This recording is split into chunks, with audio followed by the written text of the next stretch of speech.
And that, brothers and sisters, brings me to our guest here at the AFL-CIO's book club this evening. Because no leader in American public life better embodies the idea that politics must be an expression of principles than our friend, Senator Elizabeth Warren of Massachusetts. And the title of her book, A Fighting Chance, says it all. Now, when I first met Elizabeth Warren, she was a Harvard professor standing up to Wall Street with little more than the power of the pen. She was the chair of an advisory oversight committee. People said reform couldn't happen. And yet, here we are today, having passed financial reform with a powerful new Consumer Financial Protection Bureau, and Elizabeth Warren now sits in the hallowed Senate seat once occupied by Ted Kennedy.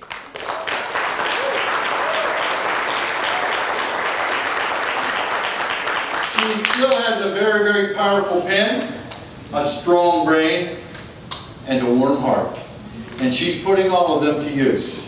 In a little more than a year, she's written bipartisan legislation to restore Glass-Steagall, to re-regulate banks, to challenge secrecy in our trade negotiations, and to advocate for young people in the fight against college loan debt peonage and for affordable higher education. Now, she's held the feet of banks regulators to the fire, and if the press is to be believed, she was a critical factor and actor in the appointment of Janet Yellen, the first woman to be the chair of the Federal Reserve. Not bad, Senator, not bad at all. And Senator Warren is proving true what FDR showed us all, that we will turn out for and fight for the leaders who fight for us. All of this is to say that A Fighting Chance is a book well worth reading by a woman, quite frankly, I could not be more proud to call my friend and my sister, our champion, Senator Elizabeth Warren.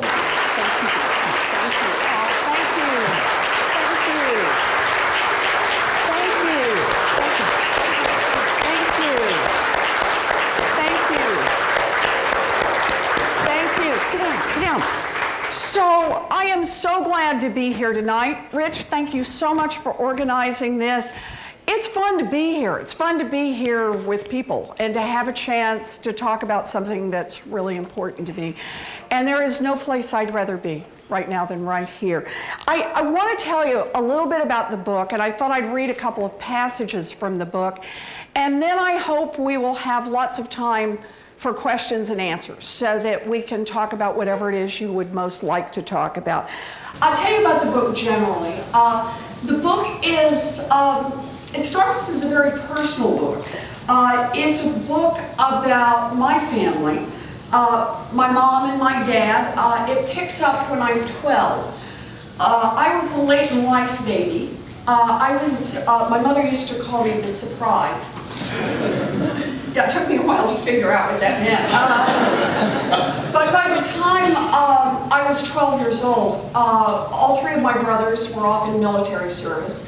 And living at home with my mom and my dad. My mom was a stay-at-home mom. My dad sold carpet, and he had a heart attack. And had a long period without employment, and then the bills stacked up. We lost our family station wagon, and we came right to the edge of losing our home. My mother was 50 years old when she took her best dress out of the closet and pulled it on, put on her high heels, and walked over to Sears to get a minimum wage job. And I'd just like to stop and point out, back in the 1960s, a minimum wage job would keep a family of three afloat, and that's what it is for us. We saved our house, and but there was no money for college. I'm one of those kids who married at 19, babies in my early 20s, but I did have chances to go to school. I ended up at a public university, a commuter college, that cost $50 a semester. I know that's a number today that causes people to laugh, but you know, it is a reminder. There was a time in America when we invested in our kids, and we said that any kid who worked hard and showed a little promise could go to an affordable college. And again, it mattered, it opened doors for me, and is something that I think is important for us to do again, to make college affordable for all our kids. Now, what this book is about a personal story, because I believe it's America's story, about what we were, about what's happened to us, and about where we're headed. It's also a story, though, about fights. It just really is. It's a story about fights and fighting. It's a story about fights over whether or not families who've been laid low by medical problems and job layoffs and a family breakup or a death in the family will have a chance to right themselves economically. It's about fights with the banks over the giant bailout. It's about fighting to get the consumer agency, and ultimately it's about fighting for a place in the United States Senate. Now, one piece of this that I want to focus on, that I thought I'd talk about a little bit tonight, is about the Consumer Financial Protection Bureau, and Rich already mentioned it. Just for those of you who aren't terribly familiar with it, I just want to point out to you where the world stood by the early 2000s. By the early 2000s, it was not possible in America to buy a toaster that had a 1 in 5 chance of bursting into flames, burning down your house, and putting you out on the street. It was not possible. It was, however, possible to refinance a home you already owned with a mortgage that had a 1 in 5 chance of ending up costing you your home. It was not only possible, it was happening all over America. And what was the difference between toasters and mortgages? The difference was the United States government. The United States government said the only way we're ever going to make markets work on products like toasters or medicine or children's toys is to make sure there are basic safety standards so that manufacturers can get out there and compete all they want, but they've got to compete on things you can see. They can compete on price, they can come up with a better idea, they can do all those things. But they don't get to compete by cheating people. They don't get to compete by hurting people. There was an agency, in fact multiple agencies, to make sure that happened with physical products, but not with financial products. And the consequence was, as we saw, millions of people were cheated out of their homes, and part of the consequence of this process was mortgages were packaged, sold down the line to pension funds, to towns, to communities all across this country, and it brought down our economy. So here we are in the middle of the financial crisis. It's 2009, and I had an idea that I've been working on for a couple of years for a Consumer Financial Protection Bureau. Basic ideas, really just like the other agencies. Get out there and compete on price, compete on things that are visible, but you don't get to compete by hiding more tricks back in the fine print than the next guy. You don't get to improve your profits by making people think the risk and the price are in one place and in fact they're in another. So that's what the consumer agency was about. And one particular reason I wanted to talk about it here and tonight is that the fight for the consumer agency began in this building. It began in this building up on the 8th floor. It began when Damon Silvers, who was then working as we were partners in the Congressional Oversight Panel, fighting with the big banks over the bailout, called together groups from all kinds of perspectives to have a meeting about financial reform. And the first item on the agenda was the Consumer Financial Protection Bureau. We fought together. Basically what came out of that meeting is that all kinds of groups, led by the unions, but we had everyone. We had consumer groups, we had student groups, we had religious groups, we had lots and lots of different groups who were together. And in effect, even though the consumer agency was nobody's first responsibility, we got organized, all pulled in the same direction, ultimately ended up with Americans for Financial Reform, and began to put real energy behind getting the Consumer Financial Protection Bureau. As I say, it started right here in this building. But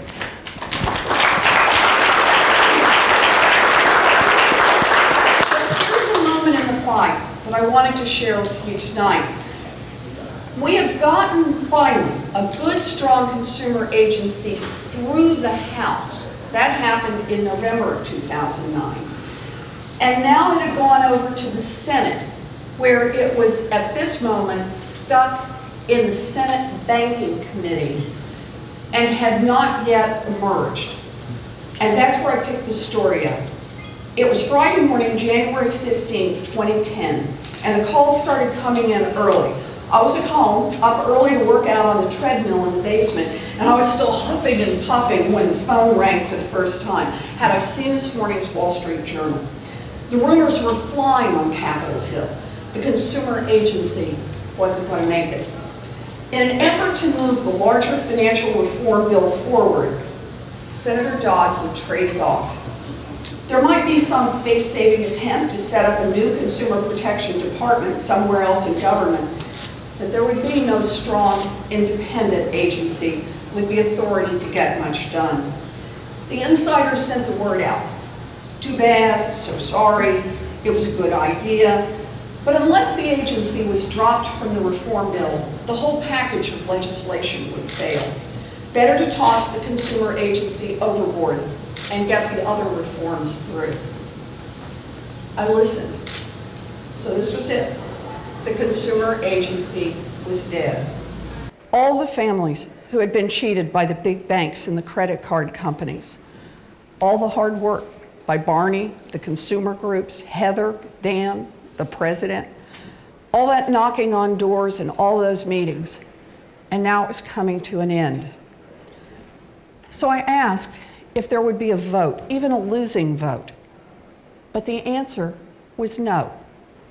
The death wouldn't be a public execution. Instead, the Senate Banking Committee would propose a financial reform bill with no consumer agency. No one in the Senate, not one single Democrat or one single Republican, would ever have to vote against the agency. Instead, it would just be quietly suffocated in its crib. No one would ever know exactly who killed it or why. So I asked my last question: when? How long before the locked-in version of the bill would be introduced in the Senate Banking Committee, with or without the consumer agency? Best estimate, 3 weeks. The deal wasn't finalized, and there were still a lot of other moving pieces that still needed to be worked out. So I called Dan. Dan was my wingman, former student and wingman down here in Washington. I called Dan and I said, Dan, we've got 3 weeks. The way I saw it, we had nothing to lose. I didn't want a job in the Capitol, so what did I care if I ticked off a lot of people in Washington? This was our last chance to get the agency into law. If we lost now, we lost forever. We have very little information about what had led to the latest assault on the agency, but we did know one thing. The Senate did not want a tough vote on this issue. Dan explained what that meant. The consumer agency was popular, and to a lot of senators, a vote on the new agency meant having to choose between angering the public and angering the banks. And they don't want to anger either. They preferred a quiet and slightly mysterious death for the consumer agency. So I figured, too bad. Too damn bad.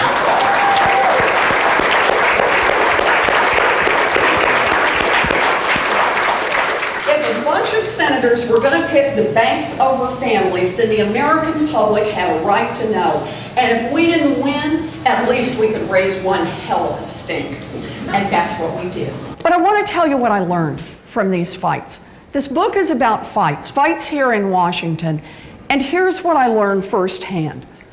The game is rigged. The America I grew up in, the one that gave the daughter of a maintenance man a chance to become a Harvard professor and a United States senator, had changed fundamentally. America had once made building a middle class its first priority. Coming out of the Great Depression, look what America did. First, it put strong rules in place to level the playing field. It was all about having a cop on the beat. No one should steal your purse on Main Street or your pension on Wall Street. No kidding.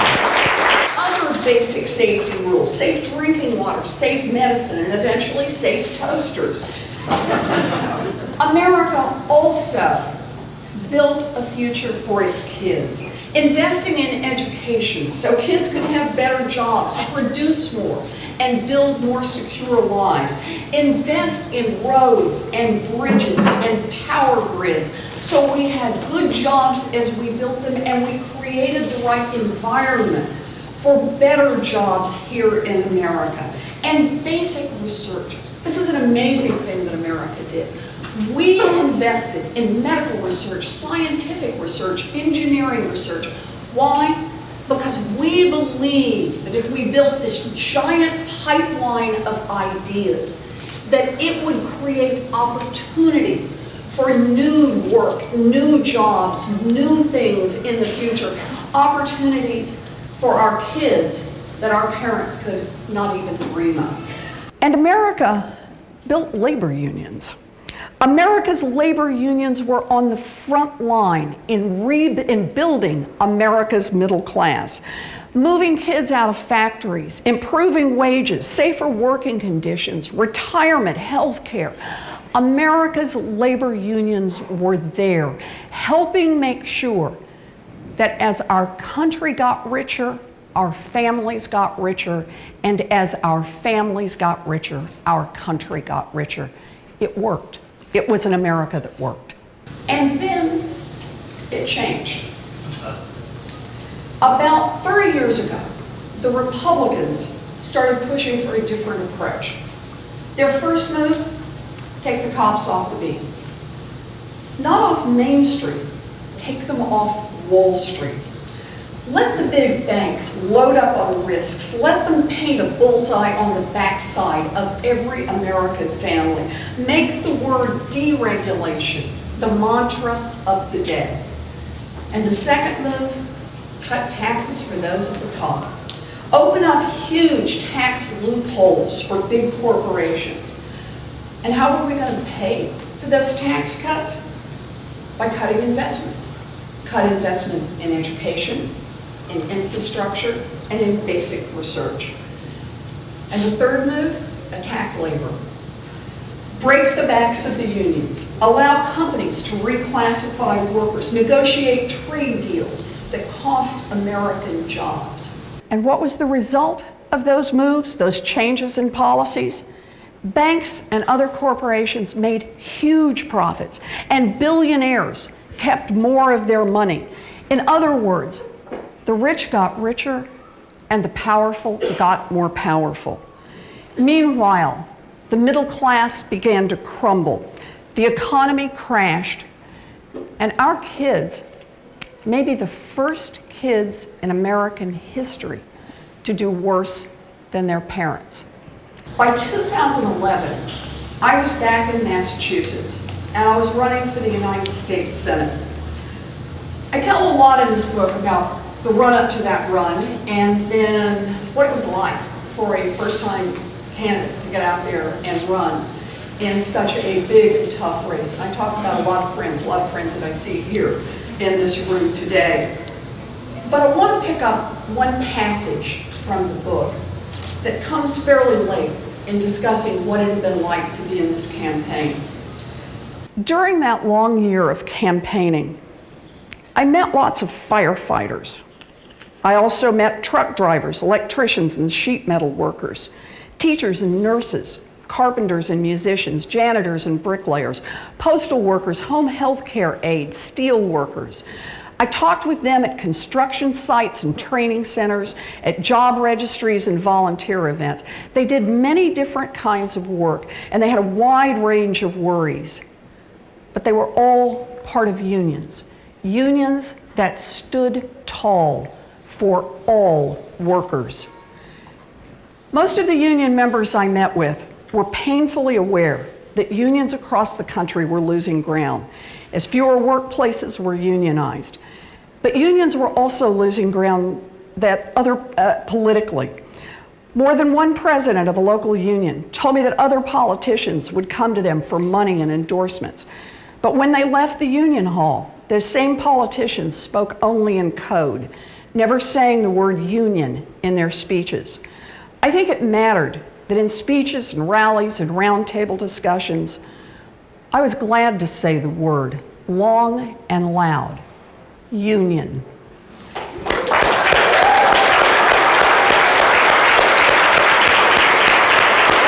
way I saw it, unions had helped build America's middle class. They fought for better wages and reasonable hours. They fought for safer factories. They fought for pensions and retirement security. They fought for health care coverage. And every one of those benefits spread to other workers, union and non-union alike, which made the whole middle class stronger and more secure. And when the squeeze was on, unions showed up to fight for Social Security, to fight for Medicare, to fight for a higher minimum wage, to fight for equal pay for women, and to my great delight, to fight for the Consumer Financial Protection Bureau. Unions fought for the values that keep us strong. Often, during the campaign, I would hear the phrase, corporate and labor influence in politics, as if corporate and labor were somehow two sides of the same coin. Really? Does anyone believe that an army of lobbyists fighting for tax loopholes and special breaks for one corporation is the same as unions fighting for Social Security and equal pay?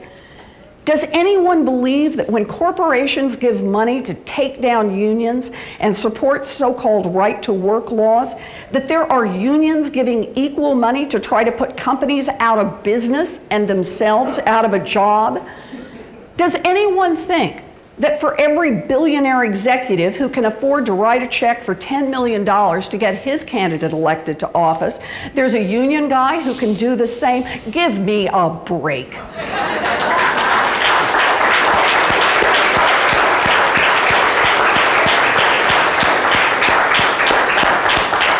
In the battle over who Washington was really working for, the unions knew which side they were fighting on, and they fought as hard as they could. I was honored to have the chance to fight alongside them. So, here's what I see out of this. Washington works for those who can hire an army of lobbyists and lawyers. It just doesn't work so well for families. I saw it with the big banks. They cheated American families, crashed the economy, got bailed out, and now the 5 biggest financial institutions in America are 38% bigger than they were during the crash. They still swagger through Washington, blocking reforms and pushing around agencies. They break the law, and no banker even faces the inconvenience of a trial, much less a little jail time. The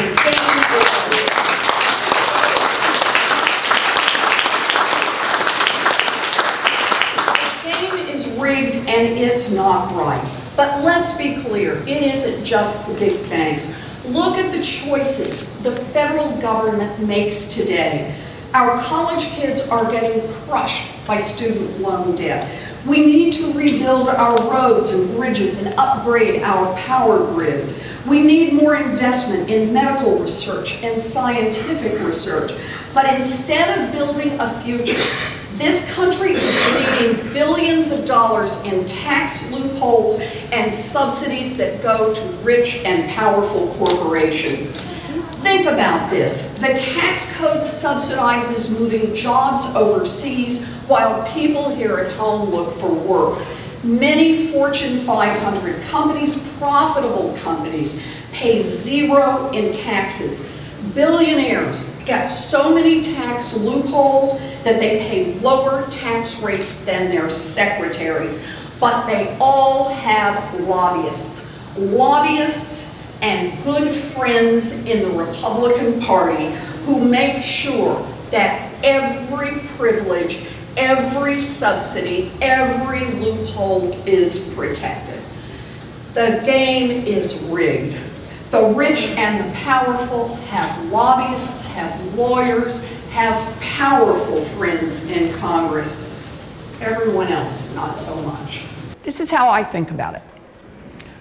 We can whine about it, we can whimper, or we can fight back. Hear, Me, hear. I'm planning to fight back. Here, here.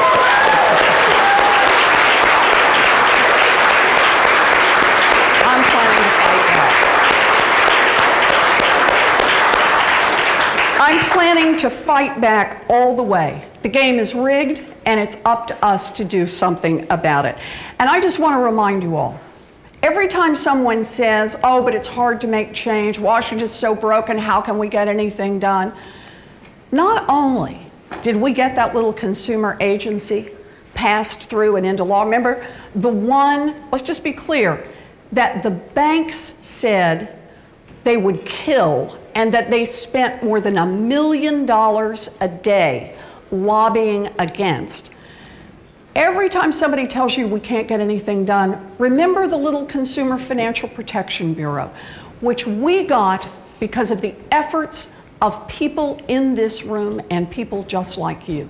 That tells me, yes, we can win. We can win. We have won. I also learned from this exercise, this is our moment in history. We decide the future of this country. I write this book out of gratitude to an America that invested in kids like me and gave us opportunities so that we could build something in the future. And I wrote this book out of gratitude to my fellow fighters, fighters like Richard Trumka and David Silvers, like Adam Green and Mike Lux, to the fighters who get up every single day and say, whatever it takes, we're in this because we believe all the way down to our toes in an America that will build a future so all of our kids get a fighting chance.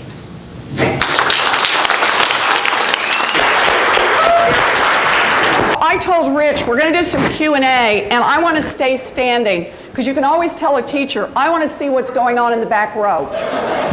How do we get the issues that you care about to drive this election? So it's a wonderful question. How do we get the issues that we care about to drive the election? I think there are two parts to that. The first one is we have to make it clear that this is about values.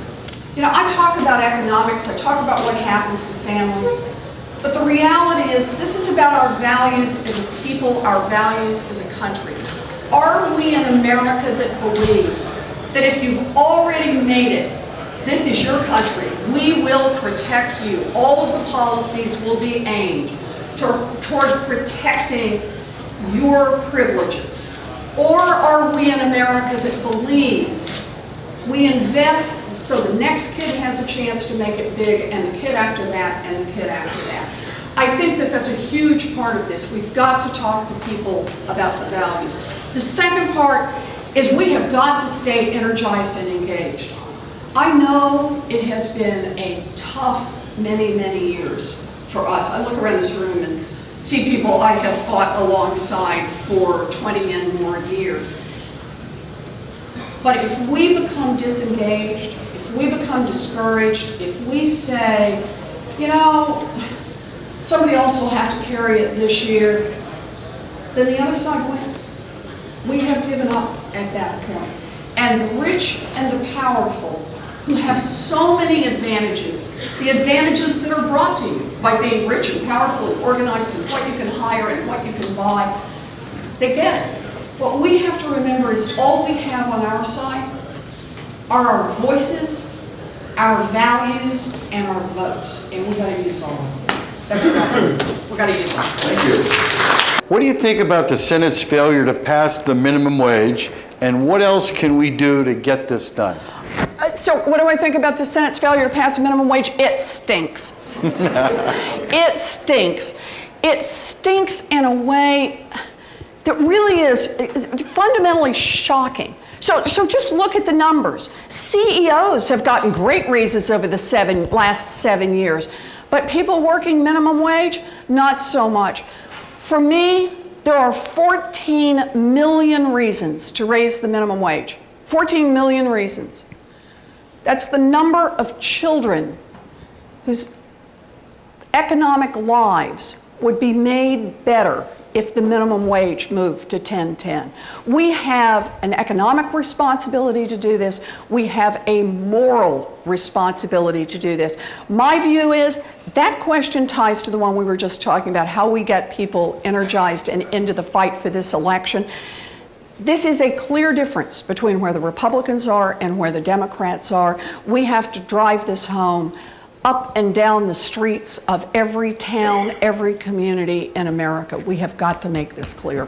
That's how we will get the minimum wage increased. Can you talk a little bit about refinancing student loans? Why now? And do you think we have a chance to pass the bill? Okay, so let's make sure everybody's on the same page about where we are on student loans. There's now $1.2 trillion in outstanding student loan debt. Think about that. There is more student loan debt outstanding than any other form of debt in America except for mortgages. So more than credit card debt, more than car loans, is student loans. We have seen a huge run-up in student loans. Last year, 71% of college seniors had student loan debt. Think about that. So we've got a huge amount of student loan debt. That's part one. Part two, it's starting to hit the economy. So the Fed has turned out a report on this. The CFPB has been talking about this. Young people are not buying homes at the predicted rates. They're not buying cars. They're not starting small businesses. They're not getting married. I mean, we're just watching piece after piece. They can't save for retirement. Young people are not moving into their economic lives. And part of the reason for that is the student loan problem. They've got these huge student loans outstanding. So that's the second part. It's starting to affect us all. We have a housing industry that's having more trouble recovering because not enough more young people are living at home with their parents and not moving out into apartments and into homes. But the third part, the United States government offers to help those young people who can't afford to pay for college and then charges them a rate that covers the cost of the money, as it should, the administrative costs, the bad debt losses, and then for undergrads, nearly doubles that. For graduate students, nearly triples that, so that the student loan program is producing tens of billions of dollars in profits off the backs of our kids going to school. That is obscene. That is obscene.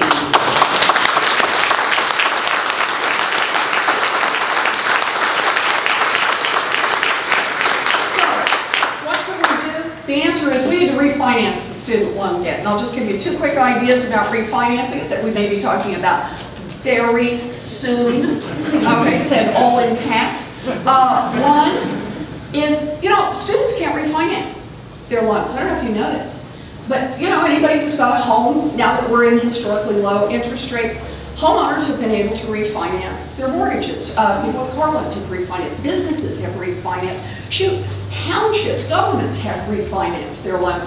Everybody except students, because they are barred by law from refinancing that debt. So we've got kids outside. Some people are looking at me with mouths agape. Exactly right. Students who are out there on student loans at 7%. There are some at 8%, 9%, 10%. I always like it. People nod when I hit. You can nod when I hit your percentage. 11%, right?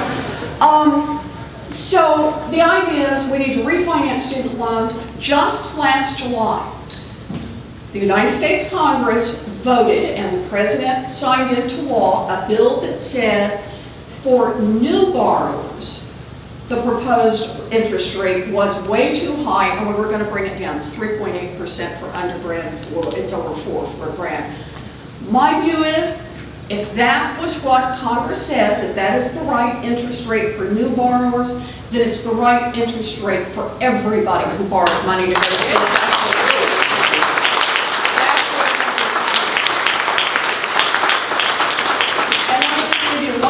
If you'll let me, Rich. I know these are long answers, but I love this stuff. One more piece. How are we going to pay for it? We're going to pay for it with the Buffett rule. Think about it. We've got billions of dollars right now that is flowing out of the Treasury on loopholes for people who make millions of dollars a year, billions of dollars a year. The Buffett rule plugs those loopholes, and the idea is we take all of that money and use it to bring down the interest rate on student loans. That way America can make it. What do you think about the historic appointment of Janet Yellen, and what difference do you think she'll make? Woohoo! That's what I think about the historic. I really do. I am delighted that Janet Yellen is over at the Fed, but I'll tell you why. I'll tell you the best reason I can. Read her speech when she was sworn in. I know when you think about Fed chairs for many, many, many generations, there are always these very dry speeches about monetary policy. And they are. And I'm sure other monetary policy people hang on every word, but they're monetary policy pieces. Janet Yellen had a piece in her speech when she was sworn in about what it means to be unemployed and about why monetary policy matters. Because monetary policy is one of the ways that we try to deal with unemployment. And she talked in that speech about unemployment in very human terms, what it means to a family, what it means to a community. And my view is we got somebody who's a Fed chair who's got a good head, but she's also got a good heart. Absolutely. Yep, I like Janet. Yeah. How do we increase union membership, especially among young people? I should yield that one to you, Rich. That you should educate us on this one. Part of it is, I think, is that we have to talk in the specifics. This is about student loans. This is about jobs. This is about Social Security. These are very specific things. And as I said earlier, it's about values. But for me, I'll leave this question to you. You get the last answer here. Union membership is fundamentally about a notion that we all do better when we work together.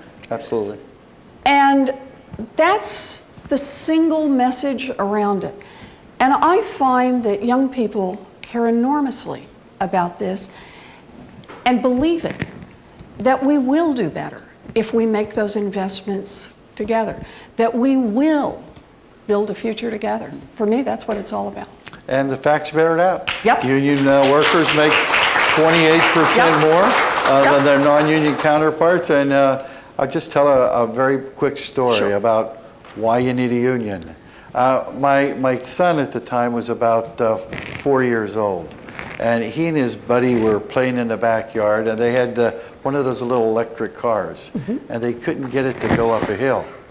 And he asked me, he said, "Dad," and his buddy asked me, what is a union? You're a union guy. What does a union do?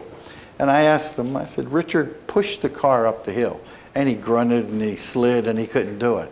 I said, now let's get the three of us together and push it up the hill. And all three of us pushed the car up a hill, and I said, that's what a union does. All right. It allows people to come together to do things that they can't do by themselves. Look, we want to thank you. We want to thank you, not just for being here, but in the broader sense for giving a lot of people hope.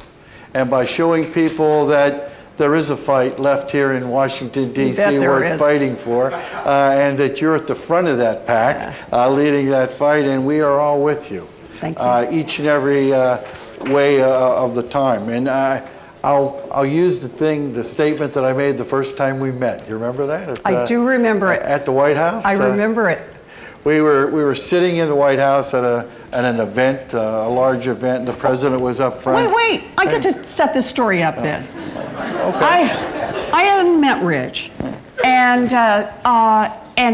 I knew who he was. Damon had pointed you out to me, and as he always does. This was the meeting. It's actually in the book. This was the meeting when the White House was going to announce what was in their proposal for financial reform. So it's before we've made it through the House. It was what the White House was going to put forward for its financial reforms. And I'll just be honest, I was scared to death they were going to leave out the consumer agency. Or the second possibility was they'd mentioned the consumer agency, but it would be on a laundry list with 574 other things, and it would be really easy just not to do that one, and instead we'll do, some other small things. And they had invited all the groups, lots of folks, Barney Frank and Chris Dodd, and all these folks to get together and to hear the announcement. And so we're pulled into this room, and I look around in my usual well-organized way, come in, and I'm looking for a chair. And there's one chair, but they've jammed, tiny little chairs, jammed these chairs so tight together that to get in to the chair, I got to slide one right back into Rich Trumka's shins. So I said, Mr. Trumka, do you mind if I sit here, right? And you said, don't worry, Elizabeth. I have your back.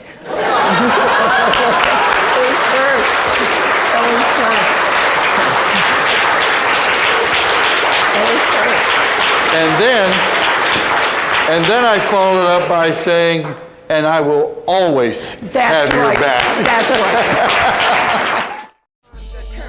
Under the surface makes the mainstream get so nervous. It's time for purpose, for news to serve us, not with propaganda they use to hurt